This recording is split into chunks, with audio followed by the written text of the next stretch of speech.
My husband booked a Hawaii trip for his whole family, but forgot to include me. I found out about the Hawaii trip by accident when my 8-year-old daughter Mia came running into the kitchen asking if she could bring her new swimsuit to Hawaii next month. I had no idea what she was talking about until she showed me the group text on her iPad that my husband Steve had included her in about the family vacation he was planning. There were flight confirmations for Steve, both our kids, his parents, his sister Rachel and her husband, even his brother, who he hadn't talked to in 2 years. 7 tickets to Maui for 10 days. My name wasn't anywhere. When Steve got home, I asked about Hawaii and watched him turn white. He started stammering about how he thought he'd told me and it was just a miscommunication. Then he changed his story to say he was planning to tell me but wanted it to be a surprise. When I pointed out everyone else knew, he said he must have forgotten to add me when booking and he'd fix it right away. But when he called the airline, suddenly the flights were fully booked and he couldn't add another ticket. How convenient. His mom called the next day saying how sweet it was that I was letting Steve have special bonding time with the kids and his family. That's when I realized this was deliberate. Steve had told them I was choosing to stay home. Rachel texted asking if I was okay with her taking my spot in the family photos since I wouldn't be there. My husband had literally written me out of our family vacation. The truth came out when Mia mentioned that Daddy said Mommy needed a break from everyone and would enjoy the quiet house. Steve had been telling the kids for weeks that I was too tired for vacation and wanted them to have fun without me. He'd poisoned them against me before I even knew about the trip. When I confronted him again, he finally admitted he thought I'd been too negative lately, and the family deserved a fun trip without my mood bringing everyone down. My mood? I'd been working 60 hours a week at the insurance company while he'd been unemployed for 6 months playing video games. But sure, I was the problem. Fine. If Steve wanted a vacation without me, I'd make sure he got exactly that. First, I called my boss and put in for the same 10 days off. Told him I needed to handle some personal matters. Then I started planning my own trip. Not a vacation, though. Something much better. See, Steve seemed to forget that I handled all our finances since he couldn't even remember to pay his credit card on time. He also forgot that his parents' house, where they'd stay before flying out, was actually partially in my name since we'd co-signed to help them refinance. And he definitely forgot that I knew about his little gambling problem that he'd hidden from his family for years. The week before their trip, I started preparing. I canceled the hotel reservation in Maui and rebooked it for just 2 nights instead of 10. But I made sure the confirmation still showed 10 nights. I also called the car rental company and downsized their minivan to the smallest compact they had. 7 people's luggage in a Corolla would be interesting. Then I started the real fun. I withdrew our vacation savings, approximately $8,000, and put it in a separate account that only I could access. When Steve's card inevitably declined in Hawaii, he'd have to explain to his family why we suddenly had no money. But that wasn't enough. I wanted Steve to truly experience what it was like to be excluded. So I invited my sister Lisa to stay with me while everyone was gone. We planned our own staycation with spa days, wine tastings, and expensive dinners, all charged to the credit card Steve and I shared. Every charge would send him a notification while he was trying to enjoy his beach time. The day they left, I played the perfect wife. Helped pack, drove them to Steve's parents' house, kissed everyone goodbye. Steve actually looked relieved that I wasn't making a scene. His mom gave me a patronizing hug saying she hoped I'd enjoy my rest. 2 hours after their flight took off, I texted Steve a photo of me and Lisa at the 5-star steakhouse downtown with the caption, "Thanks for suggesting I take a break." Then I turned off my phone. According to Mia later, the Hawaii trip was a disaster from landing. The hotel check-in desk was chaos when they arrived. Steve stood there with his family crammed behind him, while the front desk clerk kept shaking her head and pointing at the computer screen. His voice came through my phone 3 hours after landing, shaky and stressed. The hotel only had them down for 2 nights, not 10, and every other place was completely booked because it was peak tourist season. I sat at the steakhouse with Lisa, my wine glass half empty, and listened to him explain the problem like I might somehow fix it. I told him that sounded really terrible, and I hoped he figured it out. Then I hung up and waved the waiter over to order the chocolate lava cake that cost $18. Lisa raised her eyebrows at me but didn't say anything. She just lifted her own wine glass and we clinked them together. The next morning we drove to the spa downtown, the fancy one I'd walked past 100 times but never went inside because it seemed too expensive. The receptionist handed us robes and slippers and showed us to the relaxation room where we waited for our appointments. I got the full package with a massage, facial, seaweed body wrap, and something called a hot stone treatment. Every service got charged to the credit card, and I knew Steve's phone would buzz with each notification. Lisa got the same treatments, and we spent 4 hours being pampered while soft music played and people brought us cucumber water and warm towels. I kept picturing Steve in Hawaii trying to explain to his parents why money was suddenly tight. The massage therapist worked on my shoulders, and I realized how tense I'd been carrying everything for months. When we finally left the spa, my skin felt soft and my muscles felt loose, and I'd spent more than our usual monthly grocery budget. I didn't feel guilty at all. Steve called again while Lisa and I were getting ready for dinner. His voice sounded different this time, higher, and more frantic. His credit card got declined at a restaurant where they'd taken everyone for dinner. Theodore and Lillian had to cover the bill for all 7 people, and I could hear Lillian's sharp voice cutting through the background noise, demanding to know what was happening with our finances. Steve asked if something was wrong with the bank, if maybe there was fraud on our account. I let him talk himself in circles for a minute before I said the bank was fine and hung up. Lisa looked at me from across the hotel room where we were staying instead of at home, because why not make it a real vacation? She asked if I was sure about all this. I told her Steve was sure about leaving me out of a family trip and lying to our kids about it. He called 10 more times over the next few hours. I ignored the first 9. On the 10th call, I finally answered and kept my voice calm and steady. I explained that I'd moved our vacation savings into a separate account since he'd planned a vacation without including me in it. Steve started yelling immediately, his words tumbling over each other about how I was ruining everything and being vindictive and punishing the kids for something he did. I waited until he stopped to breathe and then reminded him that he told everyone I was too negative and needed a break from them. He told his own children that their mother didn't want to be with them. His parents thought I was choosing to stay home. He'd written an entire story about me without bothering to check if any of it was true. The line went quiet for a second, and then Steve hung up on me. My phone rang again 20 minutes later with a video call from Mia. Her face filled the screen, red and blotchy from crying. She was squeezed into a corner of what looked like a tiny hotel room with people moving around behind her. Caden kept hitting her arm trying to get into the camera frame, and she pushed him away while crying harder. Everyone was crammed into one room because that was all the hotel had available, and nobody was having fun, and Daddy kept fighting with Grandma about money, and why wasn't I there to make everything better? My chest hurt listening to her voice crack on the last words. But I made myself remember that Steve told her I was too tired to come, that I wanted them to have fun without me. He'd planted those ideas in her head for weeks before they left. This whole mess was his creation, not mine. I told Mia I loved her and I'd talk to her tomorrow, then ended the call before I could change my mind about any of this. Lisa brought up the money situation over breakfast the next morning. We were sitting in a cafe eating overpriced pastries and fancy coffee drinks. She said maybe I'd made my point and should send enough money, so the kids could at least enjoy some of the vacation. I stabbed my fork into my croissant and told her I wasn't ready to let Steve off the hook. We went back and forth about it, her voice getting sharper each time she pointed out that Mia and Caden were suffering too. I reminded her she'd supported this plan when I first explained it. She said she supported making Steve face consequences, not making my kids miserable in Hawaii. The argument ended when I threw down money for the bill and walked out of the cafe. She followed me to the car, but we didn't talk much the rest of the day. Theodore called my phone that afternoon, and his voice had that cold, formal tone he used when he was disappointed in someone. He said Steve had explained the whole situation to him, how I was holding their vacation hostage over a simple misunderstanding. Theodore launched into a lecture about family unity and the importance of forgiveness, and how marriage required compromise from both people. He talked about how Steve was trying his best, and I needed to be more understanding of the pressure he was under. Not once did Theodore mention that his son deliberately excluded me and then lied about it to everyone. Not once did he acknowledge that Steve had poisoned my own children against me. I listened to the whole speech and then told Theodore I needed to go, and hung up while he was still talking. I pulled up our credit card statement online and scrolled through the charges from Hawaii. The cramped hotel room cost more per night than the original booking, because it was last minute. Restaurant meals for 7 people kept appearing with Theodore's and Lillian's names on the charges since Steve's card wouldn't work. 3 separate attempts to upgrade the rental car from the compact to something bigger, all declined. I pictured them trying to fit 7 people and all their luggage into that tiny car, driving around Maui with everyone crammed together and miserable. Part of me felt satisfied seeing the proof of Steve's disaster. Another part of me felt sick knowing my kids were part of that disaster. My phone buzzed with a long text message from Janelle. She called me selfish and cruel for ruining everyone's vacation, especially the kids' first trip to Hawaii. According to her, Steve was just trying to give his family a nice experience, and I was punishing everyone because of my control issues and negative attitude. She wrote 3 paragraphs about how I was being unreasonable and vindictive, how I was damaging my relationship with my children, how I was showing my true colors to the whole family. She ended by saying they all felt sorry for Steve having to deal with me. I read the message twice, my hands shaking harder each time. Lisa found me in the bathroom 10 minutes later, sitting on the floor with tears running down my face. She didn't say anything at first, just sat down next to me and pulled me against her shoulder. I told her hearing about how miserable my kids were in Hawaii hurt worse than I'd expected. She rubbed my back and said, Steve definitely deserved consequences for what he did, but maybe I needed to think about what I actually wanted from this whole situation.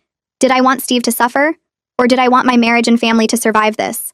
Because right now, I was getting the first thing but destroying any chance at the second. I sat on the bathroom floor until my legs got numb and my back hurt from leaning against the cold tile. Lisa helped me stand up and we went back to the living room where she made me drink a glass of water and eat some crackers even though I said I wasn't hungry. She asked if I wanted to talk about what I was feeling, and I told her I didn't know what I was feeling anymore. Mad at Steve, guilty about the kids, confused about whether I'd gone too far, worried that I'd broken something in my family that couldn't be fixed. My phone buzzed on the coffee table around midnight. I picked it up and saw a voice message from Steve that was 7 minutes long. Lisa watched me stare at the notification for a full minute before she asked if I was going to listen to it. I pressed play and put it on speaker.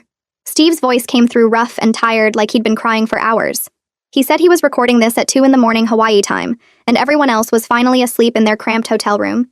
He started by saying he was wrong about everything, and he'd been lying to himself about why he excluded me from the trip. The unemployment thing had destroyed him more than he'd admitted to anyone, including himself. He felt worthless and small, and like he was failing as a husband and father every single day. Planning the Hawaii trip with his parents' money and credit card points had been his way of trying to feel important again, like he could still provide something big and special for his family. But instead of including me and being honest about his feelings, he'd convinced himself I was the problem, and the family would be better off without my negativity bringing everyone down. He admitted he'd poisoned the kids against me by telling them I didn't want to come because I was tired of them. He said hearing Mia cry about how cramped and miserable everyone was had made him realize what he'd done to our family. He'd excluded his wife, lied to his parents and siblings, manipulated his own children, and ruined what should have been an amazing vacation because he was too proud and ashamed to admit he was struggling. His voice broke completely when he said he understood if I couldn't forgive him, and he deserved whatever I decided to do next. The message ended with him saying he loved me, and he was so sorry for everything. I sat there staring at my phone after the message finished. Lisa asked what I was thinking, and I told her I had no idea if Steve meant any of that, or if he was just panicking because the vacation was a disaster and his family was seeing him fall apart. She said that was a fair question, and I needed to figure out what I actually wanted before I responded to him. We stayed up until 3 a.m. talking about my marriage. I told her about the last 6 months of Steve being unemployed, and how I'd worked 60-hour weeks while he played video games and barely looked for jobs. I talked about how resentful I'd gotten doing everything while he did nothing, how I'd stopped telling him about my day because he never seemed interested, how we'd stopped having real conversations about anything important. Lisa listened and asked if I'd ever told Steve I was at my breaking point before all this happened. I realized I hadn't, because I'd been too busy being angry and working all the time to actually sit down and have an honest conversation with him. She pointed out that Steve excluding me was terrible, but I'd also checked out of the marriage months before without telling him how serious things had gotten. We'd both failed each other in different ways, and now we had to decide if we wanted to fix it or let it end. I fell asleep on the couch around 4 a.m. and woke up at 9 to 17 missed calls from Hawaii. 3 were from Steve, 2 from Theodore, 1 from Lillian, and the rest were from numbers I didn't recognize that I assumed were other family members calling to yell at me. I ignored all of them and made coffee while Lisa took a shower. My phone rang again at 10, and this time it was Lillian calling. I almost didn't answer, but something made me pick up. Lillian's voice sounded completely different from the cold, formal tone she'd used when she called me about giving Steve bonding time. She sounded exhausted and sad and older somehow. She said she needed to talk to me about what was really happening with the Hawaii trip. I braced myself for another lecture, but instead she said she'd been watching Steve completely fall apart over the past 2 days.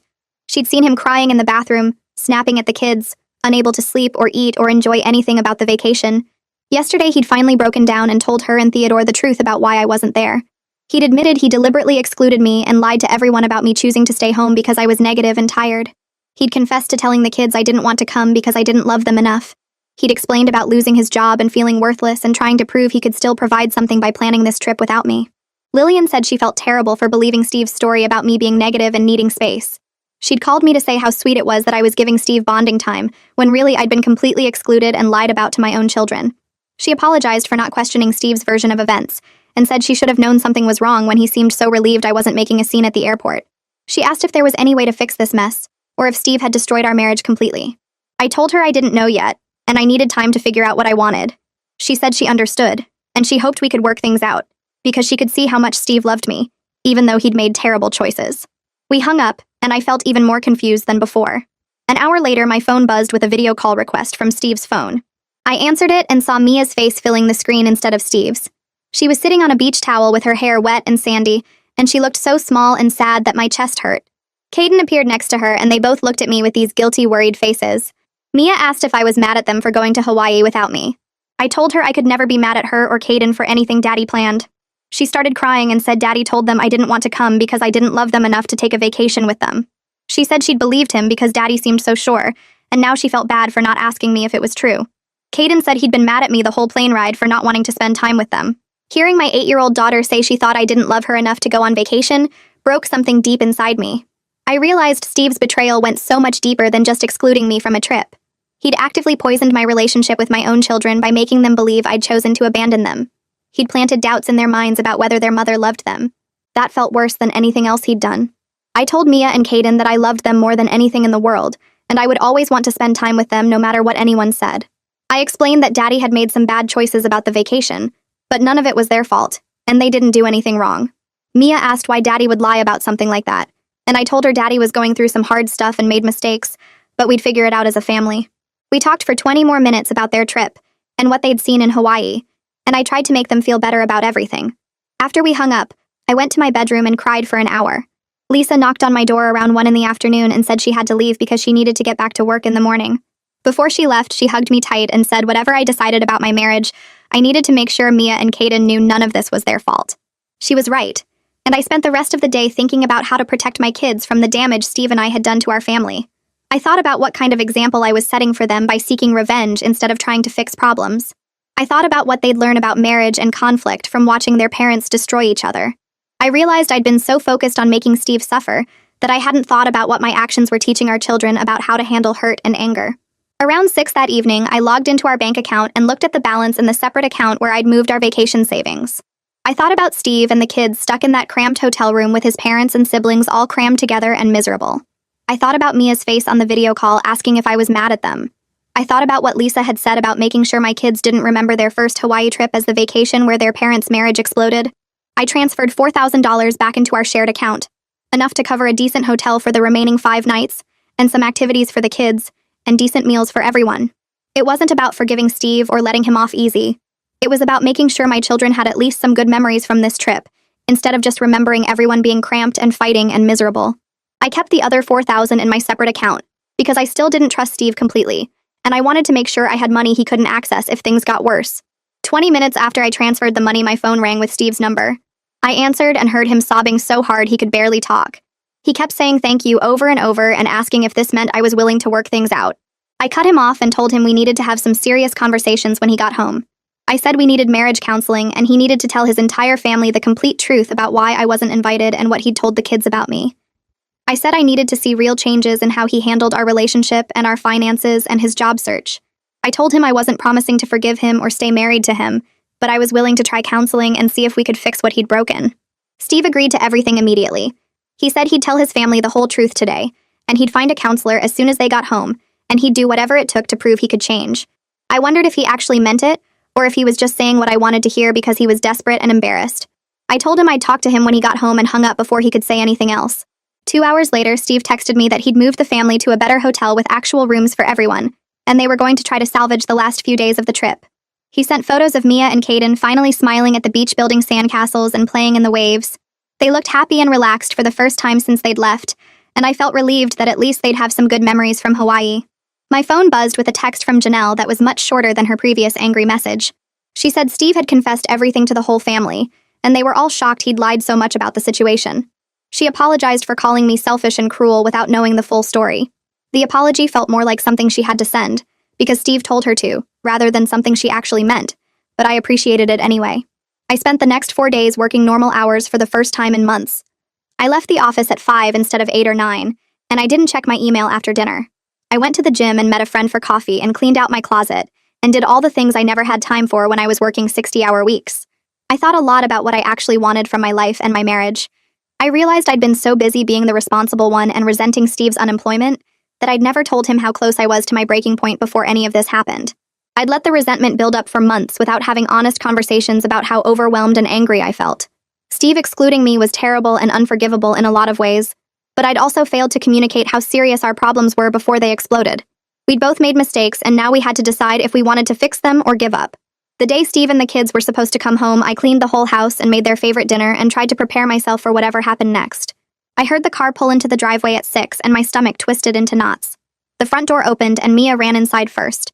She dropped her backpack and ran straight to me crying and saying she was sorry for believing Daddy when he said I didn't want to come. I picked her up even though she was getting too big for me to carry easily and held her tight against my chest. I told her I would always want to be with her no matter what anyone said, and she didn't have anything to apologize for. Caden hugged my legs, and Steve stood in the doorway with all the luggage looking tired and scared and uncertain. The atmosphere felt awkward and tense, like we were all walking on broken glass trying not to make things worse. I put the kids to bed early that night and came back downstairs to find Steve sitting at the kitchen table with his hands folded in front of him. He looked up when I walked in, and I could see he'd been crying. I sat down across from him and waited for him to start talking. He took a deep breath and told me he'd been struggling with depression ever since he lost his job 6 months ago. He said every morning he woke up feeling worthless because he couldn't provide for his family anymore. He explained that he'd been using credit card points he'd saved up for years, plus money his parents offered to contribute to plan the Hawaii trip, because he wanted to feel important again. He wanted to prove he could still do something big and meaningful for his family even though he wasn't working. I listened without interrupting while he talked about feeling like a failure every time I left for work, and he stayed home playing video games. He admitted the trip planning made him feel competent and necessary for the first time in months. Then he looked at me and said, excluding me was the worst thing he'd ever done to anyone. He said lying to the kids about why I wasn't coming was unforgivable, and he understood if I couldn't get past it. I told him I understood what it felt like to struggle and feel worthless, but that didn't excuse what he did to me. I said he excluded me from my own family and turned our children against me, and I didn't know if our marriage could survive that kind of betrayal. He nodded and said he'd do anything to fix this, but he knew it might be too late. We sat there in silence for a long time before I finally went upstairs to bed alone. The following week, we had our first marriage counseling appointment with a woman named Dr. Patterson who came highly recommended. I expected her to take my side immediately when I explained what Steve had done, but instead she asked us both hard questions about how we communicate and handle conflict. She pointed out that Steve's betrayal was massive and had caused real damage to our family, but my revenge had also hurt our kids. She said Mia and Caden spent days in Hawaii watching their parents' marriage fall apart in real time, and that wasn't fair to them. She asked me why I hadn't told Steve how overwhelmed and angry I was feeling before everything exploded. I admitted I'd been so focused on being the responsible one and keeping everything together that I never actually said how close I was to my breaking point. Dr. Patterson told Steve he needed to take responsibility for his depression and job loss instead of hiding from it through elaborate vacation planning.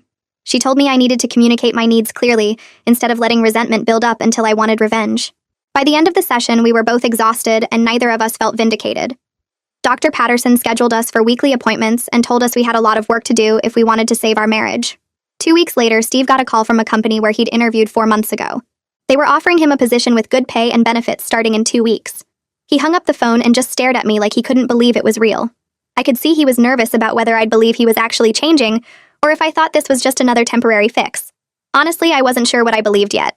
The job offer was great news, but it didn't erase what happened in Hawaii or fix the broken trust between us.